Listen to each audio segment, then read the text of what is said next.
Thinking of someone? Hey guys, welcome back to our day 4 of our tarot reading. ಹೇಗಿದ್ದೀರಿ ಎಲ್ಲರೂ? ಆಯ್ತಾ ಊಟ? ಇವತ್ತು on and off contact, no contact, ex, crush ಬಗ್ಗೆ partner ಫೀಲಿಂಗ್ಸ್ನ check ಮಾಡೋಣ. Angels and universe please guide. ನಿಮ್ಮ ಪಾರ್ಟ್ನರ್ನ ನೆನಪಿಸ್ಕೊಳ್ಳಿ. 1 ಸೆಕೆಂಡ್ಗೋಸ್ಕರ ನಿಮ್ಮ ಪಾರ್ಟ್ನರ್ನ ನೆನಪು ಮಾಡ್ಕೊಳ್ಳಿ.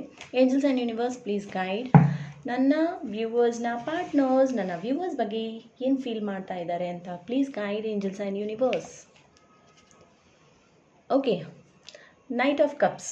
ನನಗೆ ಅನಿಸುತ್ತೆ, ನನ್ನ ಇಂಟ್ಯೂಷನ್ಸ್ ಪ್ರಕಾರ ನಿಮ್ಮ ಪಾರ್ಟ್ನರ್ ನಿಮ್ಮ ಬಗ್ಗೆ ತುಂಬ ಫೀಲಿಂಗ್ ಮೋಡಲ್ಲಿದ್ದಾರೆ. ಅವರು ರೊಮ್ಯಾಂಟಿಸೈಸ್ ಮಾಡ್ತಾ ಇದ್ದಾರೆ, ರೊಮ್ಯಾಂಟಿಕ್ ಡ್ರೀಮ್ಸ್ನ ನೋಡ್ತಾ ಇದ್ದಾರೆ. ಹಾಗೆ ಅವರು ನಿಮಗೆ ಒಂದು ಮೆಸೇಜ್ನ ಟೈಪ್ ಮಾಡಬೇಕು ಅಂತ ಮೆಸೇಜ್ನ ಟೈಪ್ ಮಾಡಿ ಮತ್ತು ಬ್ಯಾಕ್ ಬರ್ತಾರೆ, ಡಿಲೀಟ್ ಮಾಡ್ತಾ ಇದ್ದಾರೆ. ಏನಾದರೂ ಒಂದು ಸರ್ಪ್ರೈಸ್ ಕೊಡಬೇಕು ಅಂತ ಪ್ಲ್ಯಾನ್ ಮಾಡ್ಕೊಳ್ತಾ ಇದ್ದಾರೆ. ಮತ್ತು ಬೇಡ ಬಿಡು, ಯಾಕೆ ಸುಮ್ಮನೆ, ಅವಳು ನನ್ನನ್ನು ಆ್ಯಕ್ಸೆಪ್ಟ್ ಮಾಡ್ತಾಳೋ ಇಲ್ವೋ, ಅವಳ ಗಿಫ್ಟ್ನ ತೊಗೋತಾಳೋ ಇಲ್ವೋ ಅಂತ ಮೂಡನ್ನ ಮತ್ತೆ ಚೇಂಜ್ ಮಾಡ್ತಾ ಇದ್ದಾರೆ. Okay, it's a knight of cup. Knight of ಕಪ್ಪಲ್ಲಿ ಯಾವಾಗಲೂ ಆ್ಯಕ್ಷನ್ ಇರೋಲ್ಲ, ಓನ್ಲಿ ಥಿಂಕ್ ಮಾಡ್ತಾ ಇರ್ತಾರೆ, ಸ್ವಲ್ಪ ಸ್ಲೋ ಆಗಿರುತ್ತೆ.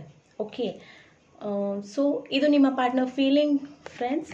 ನನ್ನ ವಿಡಿಯೋ ನಿಮಗೆ ಇಷ್ಟ ಆದರೆ follow for more tarot readings. Thank you all for watching. Have a nice day. Om Sai Ram.